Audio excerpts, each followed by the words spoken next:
Bob and McGee. This is episode number 32. The episode starts right now.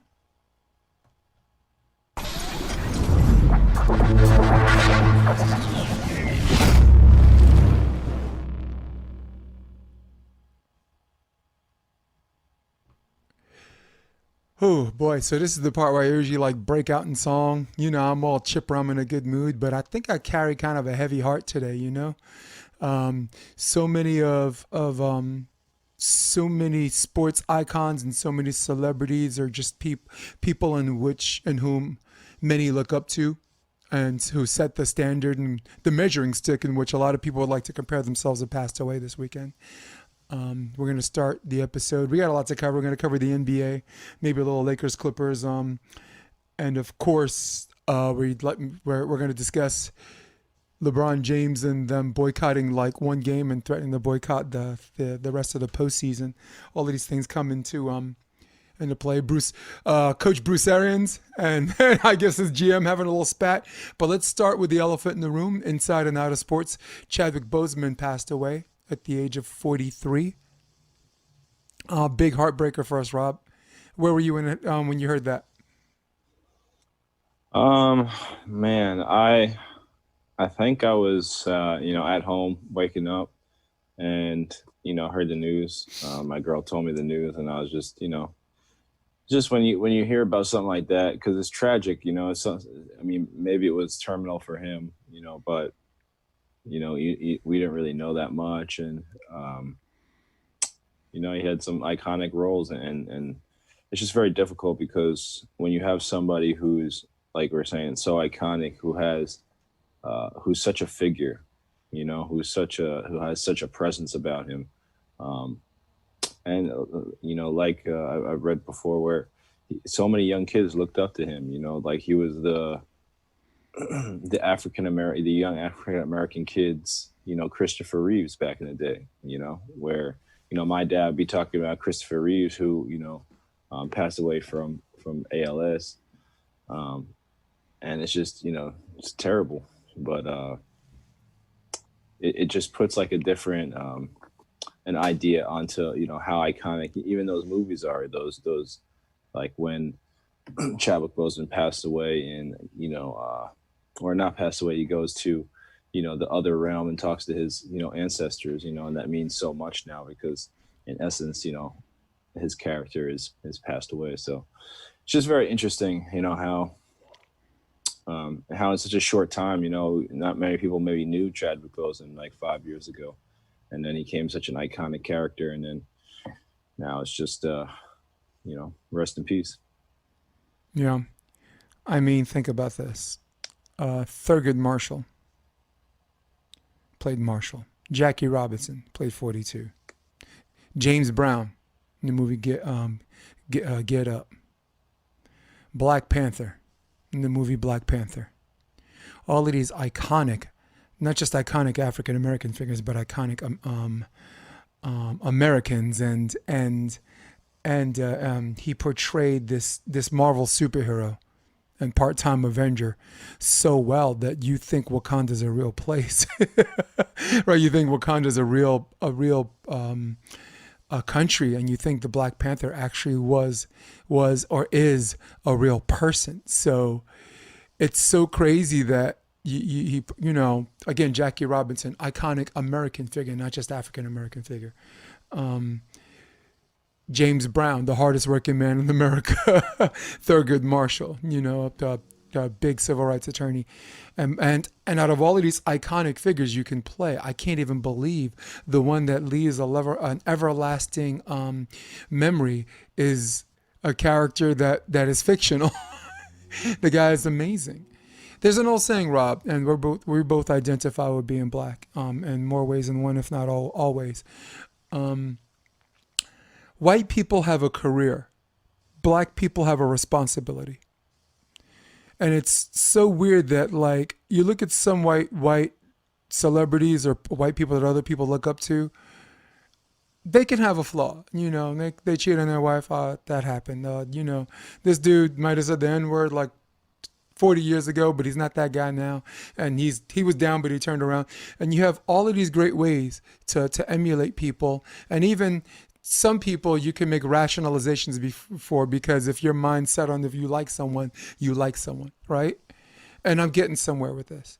To quote Joe Rogan, it's very, very easy to take someone at their worst moment, or to pick out all their worst moments and then just forget all the good stuff they did and just concentrate on that and tell everybody, oh, that's who that person is with a collective whole.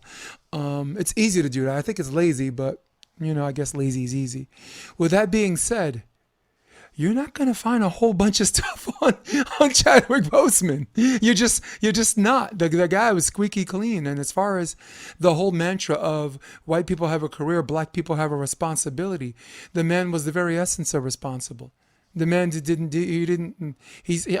was looking through his filmography as well as his television, and all of the roles he played, like if I were a black man in his situation, and I want to be something kids could look up to, I'd take all of those roles all the way up to Black Panther.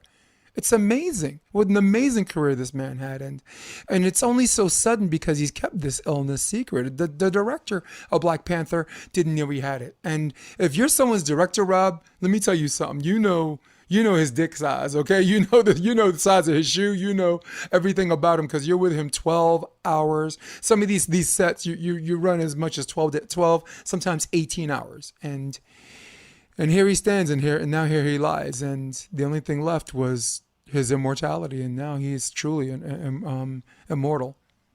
He's no longer with us physically, but the man's spirit will live with us forever. Yeah. Which I guess we can use it as a segue to go into our next subject matter. Former Georgetown coach John Thompson, 27 years as a coach of Georgetown University, passed away at age 78. Some of the notable players he's coached is Sleepy Floyd. I'm turning back the clock for some of y'all. Patrick Ewing, East Coast, and even if you're a new Knicks fan, which are scarce because I don't think we're going to find too many new Knicks fans, Patrick Ewing. Alonzo Mourning, longtime Miami Heat center, came up after Patrick Ewing eventually won a chip, assisted by Shaq and MVP by D Wade, and Dikembe Mutombo, not in the house,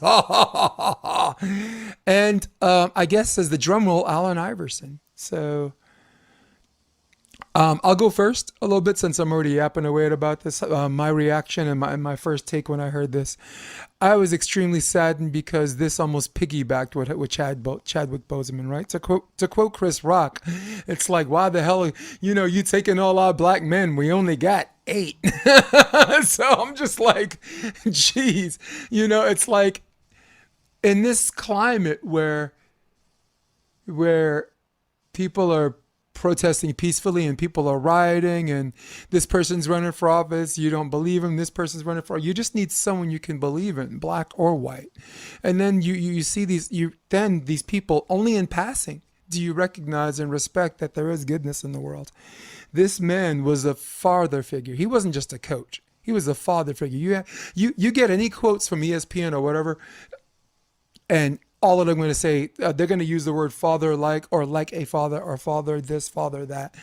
Particularly Allen Iverson, who was coming from a really bad place and had so many red flags coming into college.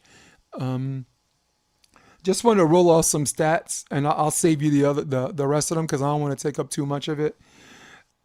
First African American to win an NCAA basketball title. Win-loss record, career wins and losses, 596 to 239. And he's one of the many coaches that established the Big East as a powerhouse. Amazing. And that's my take. Yeah, for me, John Thompson, he kind of exemplified the ability to, break that ceiling. He was not one of the first African-American coaches out there, but he's one of the first that were tenured for such a long time and then was marginally successful. I would call him highly successful. I mean, he got to, and we're talking about the greats, picking. Well, you win a chip. If you win a chip, you know. Right. Totally. But, Mm-hmm. 27 years and, the amount that he's won and the amount of players that he's had, I would just say that it would be somewhat not to, because at the end of the day, we take race out of it and it's just who's the best, who's not the best. And, I'm not calling him a bad coach. I'm just calling him a very good coach. Mm-hmm. But for African American coaches, he's one of the best because there hasn't been that many. And that's the whole point is that I think he was a phenomenal coach because he was the type of coach, just like Doc Rivers is, who may not be the best X's and O's guy, but he's a players coach. He cares about the players. He wants the best for the players. And the players perform for him at the very best because they want the best for the coach and the university, and they create a community out of it. And I think that was one of the very first times I got to see, um, the coach being involved with the team and the community being a good thing instead of a fundraiser or we need more money. We need to involve people because we need to grow the name. It's just, no, it's just an inclusive thing. It was about, if you're about Georgetown, if you're a Hoya, come in and be a part of it. And I think that led to like, a big culture shift in that area and more than we even know, you know. But yeah, just a very long tenured coach, a great coach, coached a lot of great players who were all fundamentally sound, very good players. And, it's just very sad because I feel like he's the type of individual that had that type of leadership that, people could ask him questions and people wanted to understand, where to go. And like you're saying, like a climate like this, he's definitely a person that I would, maybe suggest having that conversation and seeing where his voice is. So, like you're saying, in this climate, I would love to have another strong,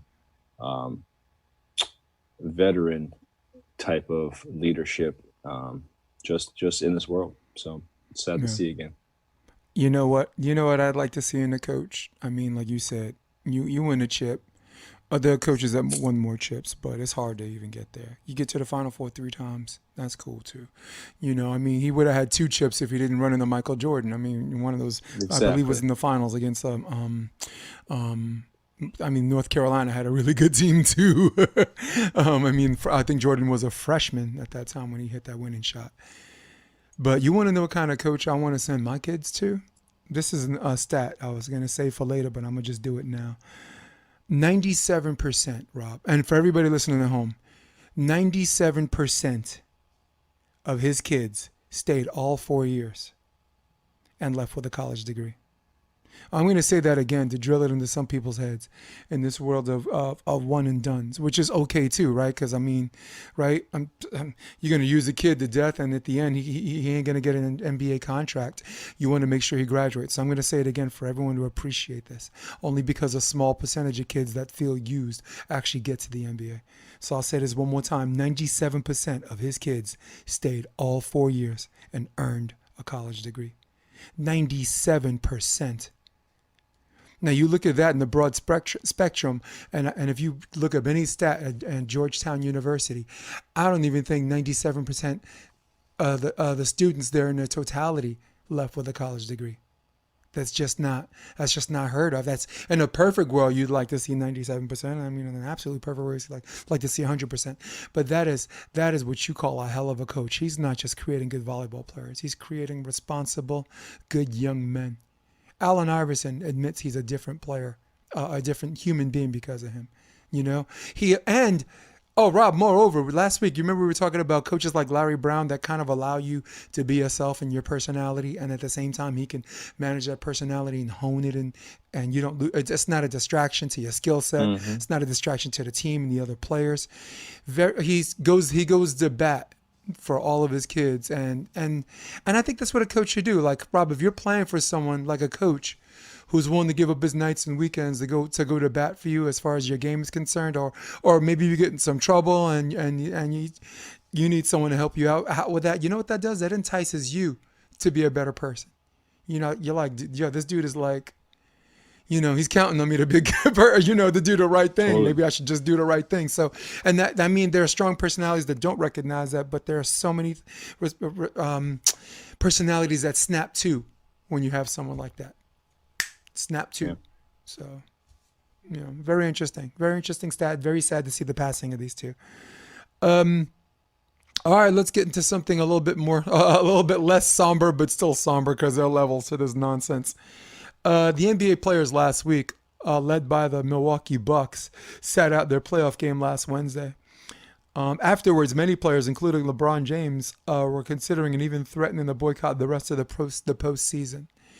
Rob, is or was threatening the boycott the right move for the players at that time? So, um, and I'm thinking about this in the exact same way that I feel like we were just speaking about John Thompson having these kids coming out with 40-year degrees, and then being able to stack on top of that, being able to earn a living in the NBA, however much money you get, right?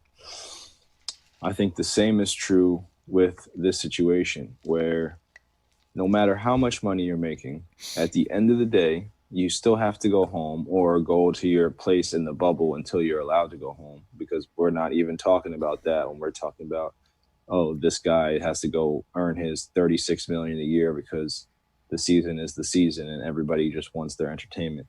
It's not that real. It's not that realistic. LeBron James has a family. He's allowed to go see that family. He's allowed to not play if he wants to not play, because this season he could have opted out from the season in the first place. We're not talking about that. So That's right. the whole idea that the Milwaukee Bucks sat out of their playoff game, other players followed suit. That's right. They were the first. Yep. And it was for a purpose, right? The purpose behind it was that they were going to get social justice in a very tangible form, and they got that within a day, and it didn't stop the next game from happening. It was it's a clear and present protest about what they wanted, and it got done because they do have some instance of power. I'm not saying they have more power than the owners. I'm not saying that they have more power than the average person, but they do have the power of their platform to use what they have as a platform to talk about the issues that each one of them faces. Maybe not everyone, but each one of those people who actually faces a problem, and it becomes a conglomerate. And then within that conglomerate, it's in the NBA, which is made up of over 90% of African American players. So to think that this is not a realistic option is a problem. I believe that they can find better ways to do it. Like, there was protests happening before the season started, during the season starting, and now for the season. So they could have talked about this maybe a little earlier, before the season started. But point in case, everything's changing now. I feel like, unfortunately, I'd love for the NBA to be what it was, the NFL to be what it was, but there are multiple issues happening at the same time, whether it's player safety. NFL didn't want to handle that with concussions, and most sports are not about covering their players' medical issues full tilt. And that's been an issue for many, many years. I think baseball is one of the only sports that cover their players' medical issues full force. I'm not totally stat triggering on that one, but right. I'm pretty sure that most of the sports don't cover their medical expenses, and that's just the coronavirus. Then we're going to talk about the injustices people face on the everyday. It doesn't have to be there, but it is there. And if people talk about it enough, it is a thing. So it's not made up over thousands and thousands and thousands of things. It's just a part of reality, and we have to start living in reality and not the entertainment world. And I think that is really the message with the NBA players, is that they have to juggle both sides of the coin of being this jester for the entertainment world for everybody to watch. They can't go out in public because everybody knows them. They're a celebrity. They have to stay home in private, and then everybody has a say on everything they do. But then on the flip side, if they act like a human being, They get chastised because they already do enough. They don't have to do more than they're doing already. Just shut up and dribble. All this dumb crap. So, it has to be one or the other. Either, it cannot be one or the other. If it's one, it's both, or it's neither. And it cannot be neither because we are human beings. So, fine. They can shut up and dribble, but as soon as that game's done, they're going to speak and they have as much power as they deem to have. That's what they're earning on that basketball court. So I feel like it's both.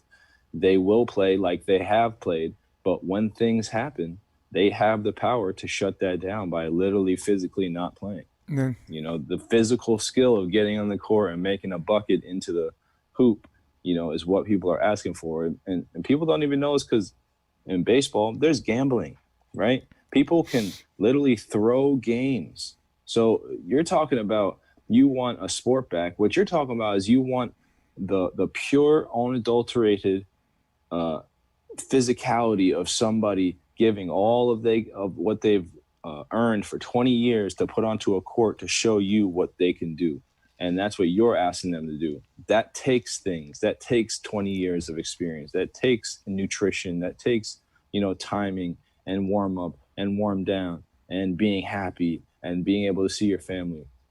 All those things matter to making that bucket, to bouncing that ball the next day, So to just put away the human aspect and say that people can't be human beings because they're a basketball player, because they've become one of the most successful people in this country, it just really doesn't make logical sense. When I was in college, Rob, my first year professor told me the reason why we're learning a certain style or technique of theater performance is you have to be able, if someone's paying to see 100 shows, you have different audience to watch 100 different performances or 50, give or take, you have to be able to perform, not the exact same way because we're not machines, we're people, but to perform on close enough to the same wavelength that no matter who goes, they get the same quality performance every night. So everything we do as far as process and set technique, scene work, and moment-to-moment action, stage savvy, all of that stuff comes into place. But a lot of it is to prepare you for the play. And I'm getting somewhere with this. It is to prepare you for the play because if you had a bad day that day, if your girlfriend left you, if your cat died, if you lost, if that's not your sole source of income and you lost your real job, the audience doesn't care. The audience paid to see a good to see a good performance, and that you as a professional have to find a way to perform every single night that you're out there. Now, circle right back around the basketball. No matter if you're doing theater performance or if you're an elite athlete playing a sport, those things have their limit and their levels to it. And as far as hitting a brick wall, and a psychological and mental brick wall was concerned, the Milwaukee Bucks, to their credit, led by the Greek freak who's not even American, doesn't even have a full appreciation of the plight of the African American male in the United States of America. He grew up in Athens, or a small town near Athens, led the charge. Because basically, just like LeBron does what the league does, the Bucks do what the Greek freak does. We both said last week and the week before that and the week before that and the week before that there is no league, no professional sports league that is player-driven or run by the players than the NBA. Big up to the Milwaukee Bucks for saying, we're not taking the court. This is Wisconsin, for Christ's sakes. And right after that, everybody else followed suit and everybody else applauded.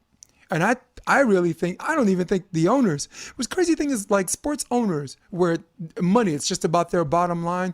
There hasn't been, I don't know if it's the commissioner or the owners or the combination of all of them, there hasn't been a body of people that's been more empathetic and supportive of everything they do, which goes to my second point.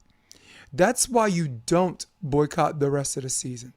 For you to not perform for a people whose demographic is largely African American, who's being oppressed, who desperately needs a form of escapism. For you to not perform for a sports franchise, from the commissioner all the way up to the owners, have done everything you asked them to do. You want us contribute money to BLM. Boom.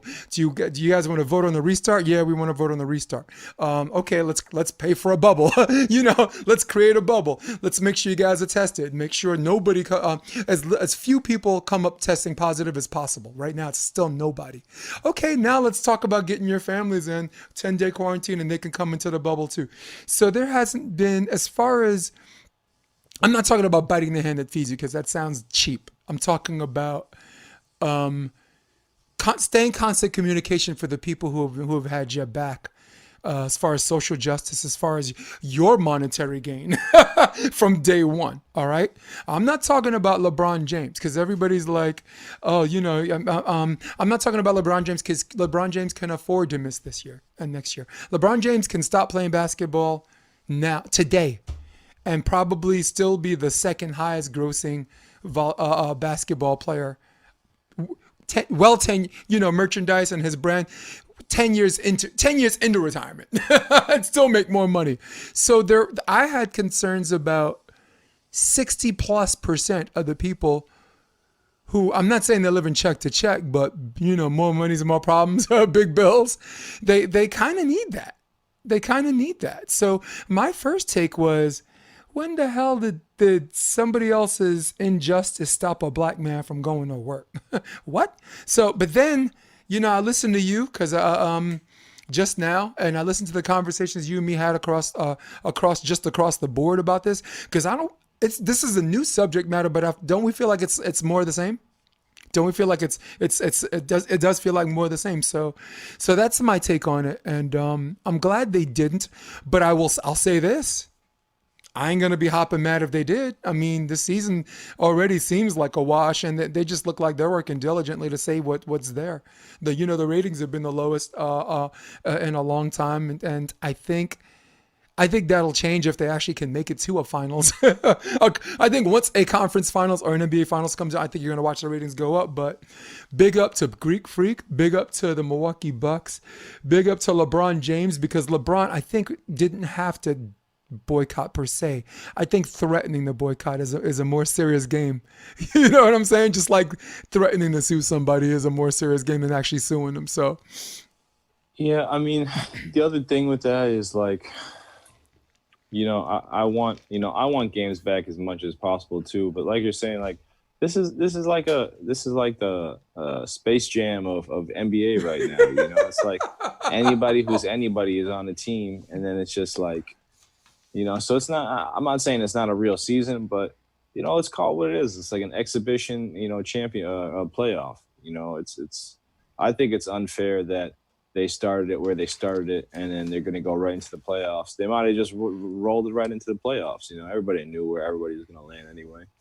And then the other thing is like, with the whole backing, like LeBron, man, like Chris Paul is the NBA Players Association chairman, but LeBron is who all the people are going to follow. And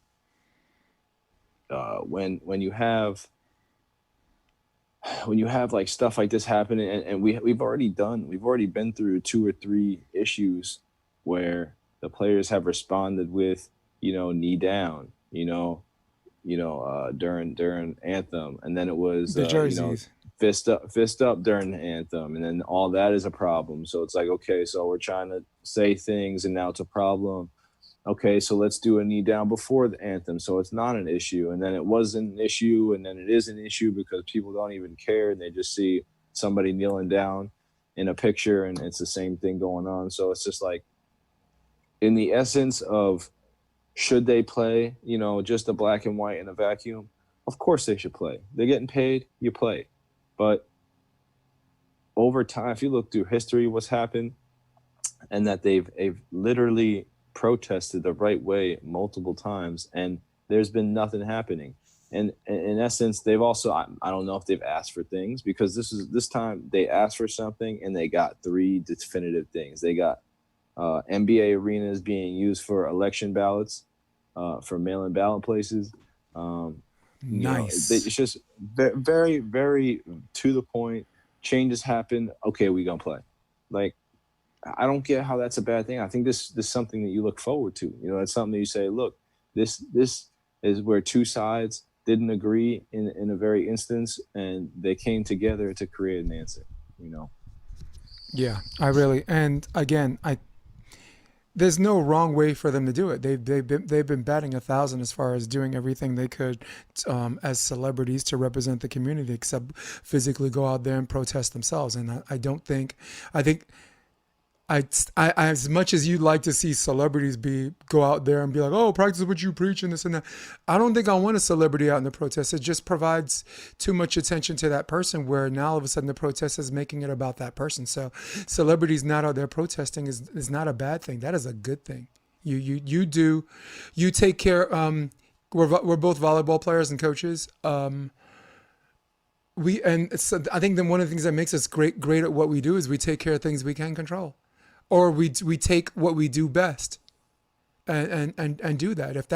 If contributing money to a cause is what you do best, and you're not a good orator, then contribute the money. And I don't want. right, I'm so sick of people judging somebody. Oh, don't throw money at it. Get out here with us. No, sometimes do what you do throw that best. money at If it. you're a protester, go protest. If you're a good speaker, you're good on the microphone or the megaphone. Do that, and Right. that's what collective change is about too, right? Right. I So think that even goes to the whole protest ideas where, you know, I don't need somebody coming from out of state and supporting the movement.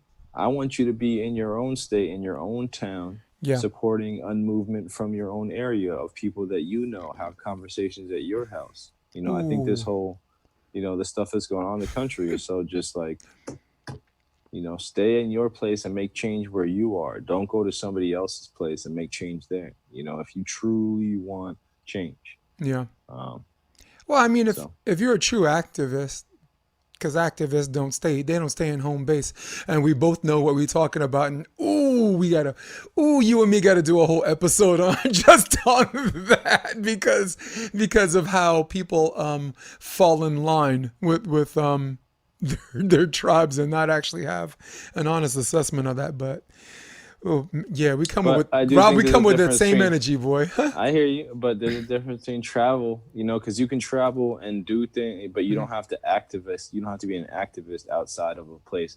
Now, if you are an activist within your own hometown and your own area, Hmm. and that's grown to a place where you can travel and you can give resources to other places, for sure, do Like that. making But sure your you vote is got to counted, grow at home, right? right? You got to grow at home first. No, but right, unless you have specific chapters in those regions, like Virginia, like during the Obama years, they had trouble making sure people's votes were being counted without getting into too much detail. And thank God the NAACP has chapters, and that's cool. So all right, so let's move on. We're moving on. I mean, I got like a little news feed, and I just, how we do, Rob. We just put them out Keep there, and we rolling. just have our little first take. So let's move on to PTI, like, yeah, that's right. Let's move on to Bruce Arians. Tampa Bay Buccaneers head coach Bruce Arians continued a back and forth with NFLPA executive director DeMaurice Smith. Basically, what started this was Bruce Arians said, and I quote, protest and don't do crap, in my opinion.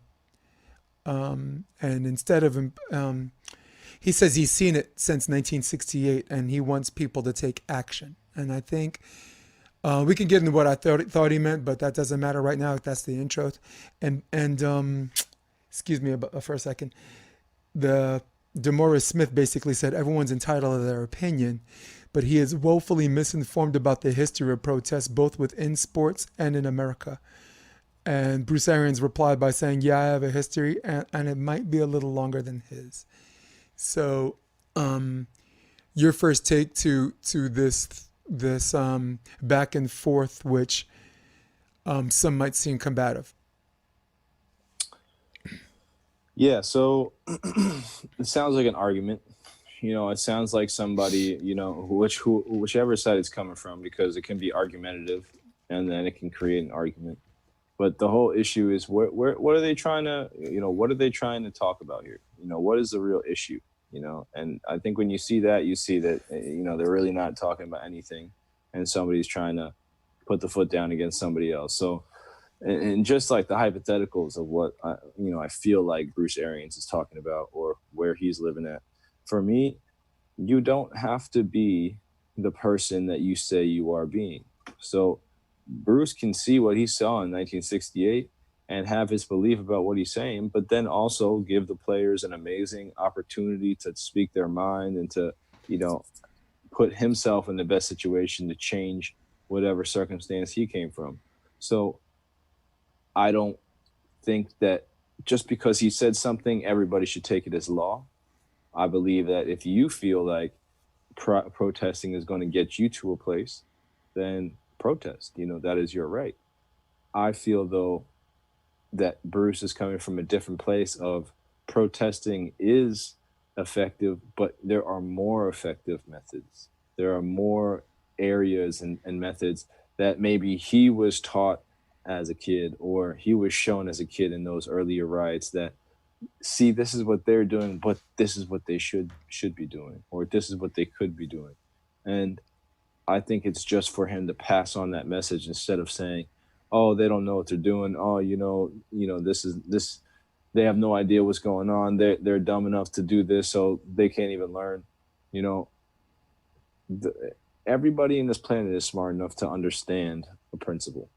I think there's a lot of people who are just lost in the world because our country for a very long time has been stuck on a dream in 1950. We've never snapped to come to the new 21st century. We've always been stuck on this, everybody get a house, everybody get as much as you can do, as many cars as you can, as much food as you can, and just that's it. That's the American dream. It's not about collective community, build for each other, and we're going to grow together. And I think that's just what's coming undone. So Yeah. it's unfortunate, but that's where I feel like we are. I think honestly, I think what you said in the last subject was enough to knock out both topics because I think you already said in your diatribe earlier on what I'm about to say now. Bruce Arians, Rob, I don't completely agree with the general concept of protest don't mean crap because if you look at what Martin Luther King did, peaceful protest, it incited something. It wasn't a track. It wasn't a 100-meter dash, right? It was a marathon. So it was one of those things that you only knew that history would be more understanding to the art of protesting than what happened. Protesting the Vietnam War created the concept of getting rid of a draft, right? Took maybe a decade and a half, I think, 1979 or 82. I'm not sure of the year, but that's when there is no draft in the military anymore. And I strongly believe that it had a lot to do with the people wanting collective change on just not going to these needless wars where people have to die needlessly. They can die, but now we can die voluntarily. So, with that being said, I like what he said. He said everyone's entitled to their opinion, but it's clear he's woefully misinformed about the history of protests, both written and sports in America. I think it's the media's way of trying to stir the pot. I think he's saying I respect his opinion, and I respectfully I think he's wrong. And I think in this cancel culture, if you're a white man, and if you say something that's not in lockstep with black activist leaders and the people who support such activism, they're looking for ways to cancel you. They're looking for ways to cancel you. And they took, just like Joe Rogan and just like a lot of other white people who have opinions that are just their own, however agreeable, disagreeable, they swung and they missed. They swung and they missed because, Bruce, what happens is if they find your statement disagreeable, the next thing comes, they're going to try to delve into your history and see who you are as a person in your relations to black people. Oh, maybe he's a closet racist, or maybe he just enjoys a white privilege. And Bruce Arians acknowledged he's white, and he does have that privilege. But I don't make that logical correlation or connection to this. And then you look in his history, and you're like, all right, wow, he's like the first guy to actually have a black roommate in college football. All right. What else? James Barber, one of two black players. That was his roommate. And by the way, he's the father of TK Barber and Ronde Barber, the identical twins who played for the Giants, as you know, and And that the Bucks. and Ronde won a Super Bowl with the Tampa Bay Buccaneers. Buccaneers. So it's crazy how all things come all full circle. He's long credited his upbringing in a diverse community for his progressive stances on social and racial issues. So he's not a black guy at the protest, but he's been a white guy down for the movement from the beginning. So he doesn't feel the same plight, but he understands because he's literally in the ash. He's been there from day one. And he's also the only current NFL coach that has a black offensive coordinator, a black defensive coordinator, a black special teams coordinator, and a running backs coordinator and an assistant head coach. His entire staff, basically on the upper echelon, is an African American, and that's different from saying, "Oh, I'm not a racist because I know one black person." This is neck deep in it, and not just that. He's the head coach. Everybody else behind him is African American. Do you know how important that is, Rob? Because in the chain of command, the next position is a head coach. The next position for that special teams coach is an OC or a DC, offensive coordinator or a defensive coordinator.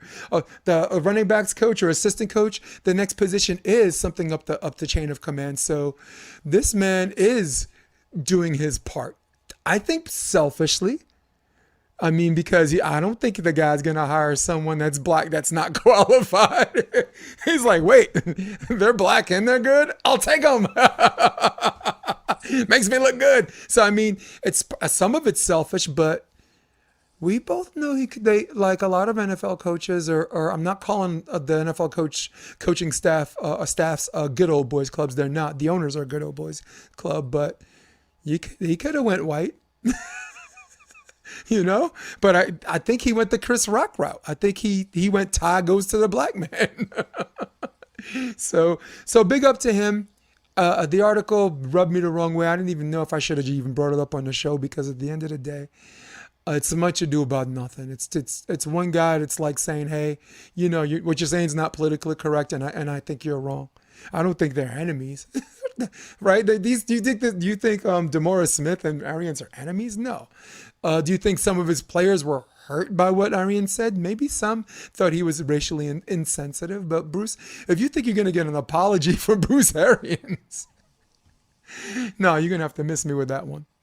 I don't even agree with him, but I respectfully, let's just say I respectfully disagree with him, because I can't disagree with him sitting on a perch after what this man has done and has been doing. No, nope, miss me. Shame. Shame. Shame.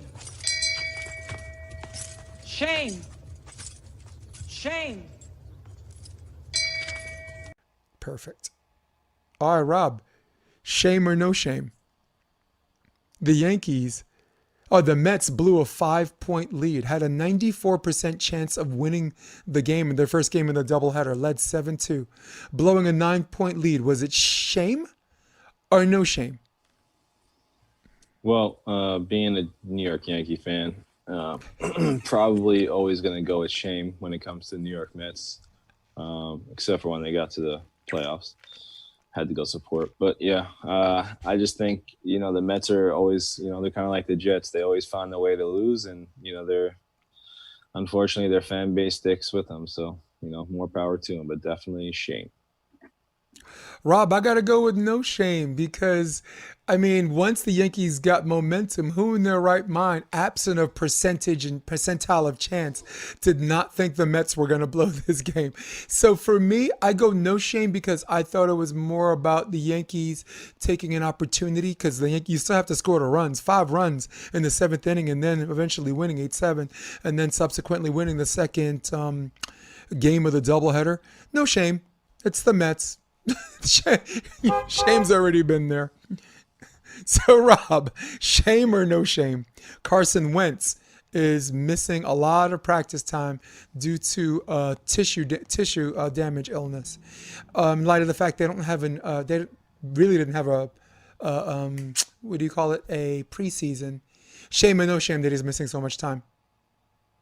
Um, I would say probably no shame, but for me, I'm gonna go with this whole career for right now, where I'm gonna say shame because I have a issue with Carson Wentz. I really think that he's just an injury prone type of athlete now. Now that I really see the full story, where he honestly probably possesses a little less potential than people say because he hasn't been able to put really all of it together. It's Yep. just been in spurts, but I feel like if he doesn't get out of this injuries bug thing, then I don't really see him being that successful.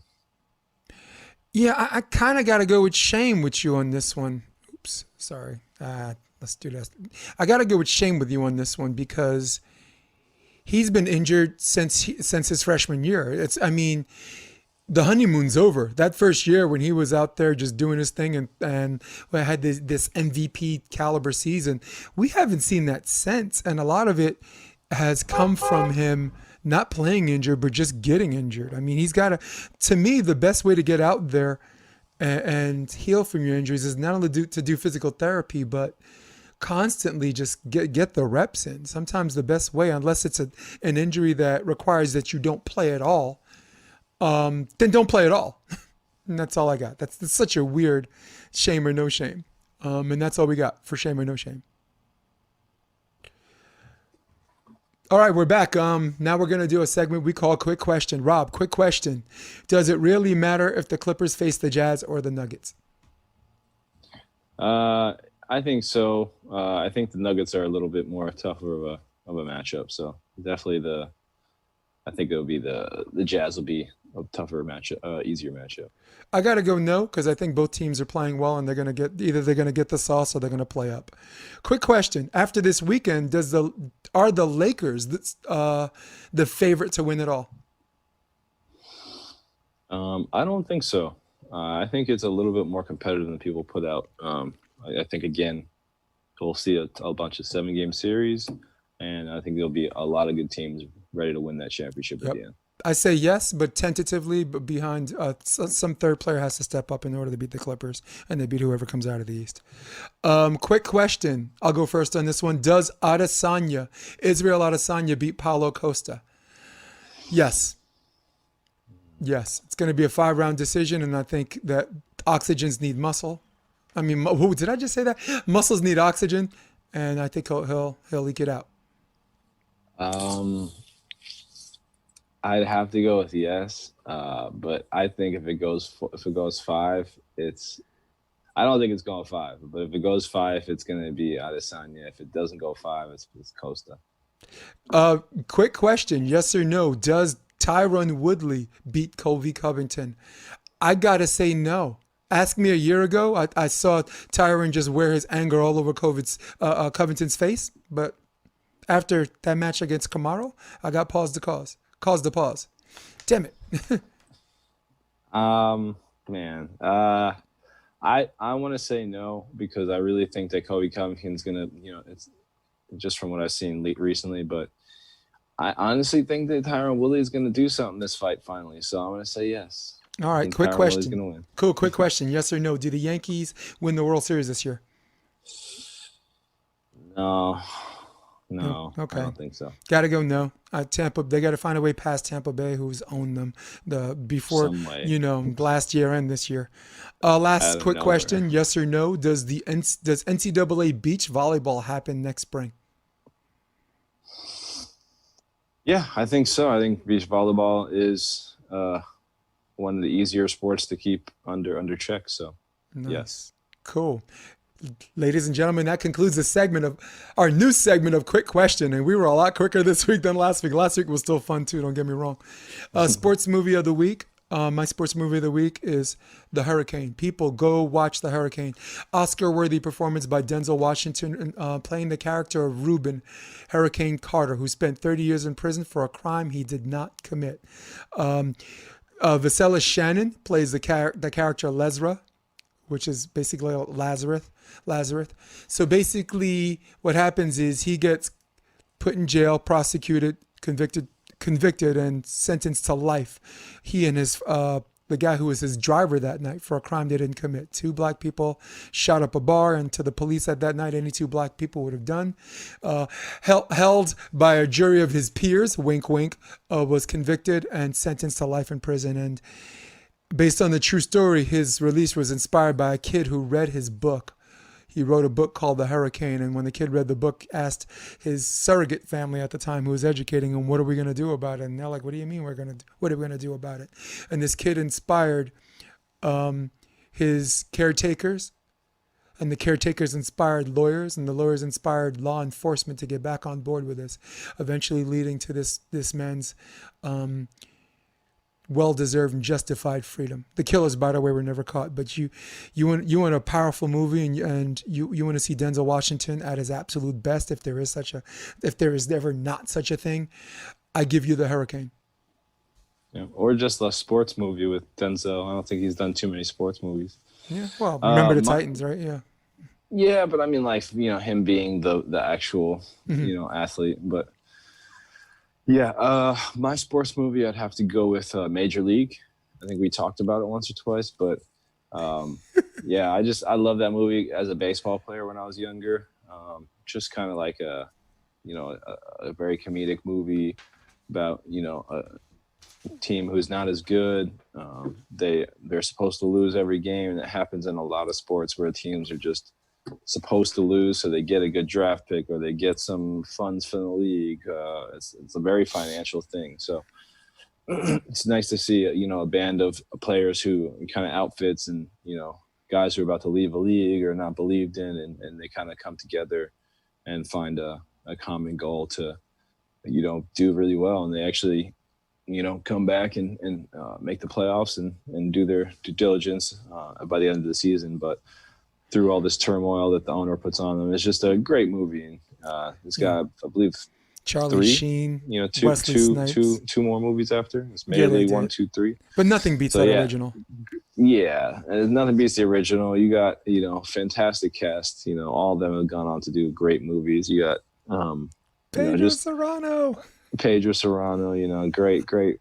Willie Mays Hayes. Oh, man. Just fantastic cast. So, yeah, that'd be my sports movie for the week. How about McKibben Beards? What are you thinking? Probably a 3. I mean, I love that movie, but it's a 1985 sports comedy movie. So there's a lot of them out there, and I love it. It's hard to give sports comedy movies 4 stars. Like 4 beards, I get that. Hurricane definitely gets 4 though. Hurricane gets it's 4 right on 4 or 5, 4.5 beers, maybe. Just way over the top. Maybe 4 beers and a 5 o'clock shadow. So Rob, in parting, before we go, I wanted to read. I think I'm going to use this to speak for the both of us because I think we both went over this. Getting back to Chadwick Boseman, getting back to the movie Black Panther, which I encourage, speaking of 4-star movies, I encourage all of you guys to see. I personally thought Infinity Wars was a better movie that year, but there's this love fest going on with Black Panther at that time, or there was, that whatever. I'm the minority. I think everyone else thought Black Panther was better, and that's fine. That's cool. But I want to leave everybody with this because this is certainly applicable to our political, our social, and our overall climate the last year and a half, and much longer for a lot of other people who have suffered, and the media has not given its due attention. I leave you all with this, if I may, Rob. Wakanda will no longer watch from the shadows. We cannot. We must not. We will work to be an example of how we as brothers and sisters on this earth should treat each other. Now, more than ever, illusions of division threaten our very existence, and we all know the truth. More connects us than separates us. But in times of crisis, the wise builds bridges, while the foolish builds barriers. We must find a way to look after one another as if we are one single tribe. That is a mic drop if I ever had one. And yeah, and Rob, I read that speaking for both of us because I was 90% sure you're going to co-sign with me on that. Absolutely. Cool, man. Well, Rob might love you guys, but I had enough of you, okay? For all of you at home, for all of you on your iPad at Starbucks, for all of you on your droid, for all of you on your desktop, who runs the world? Old school, old school. For Rob, keep it McLean. This was episode 32. Love you guys to pieces. I'm Jason DeBeas, and we say, we're out. Come check out the Option Podcast on OptionVB.com. It's also available on iTunes and Spotify, and on YouTube under the NY Varsity Sports handle. You're going to love what you hear.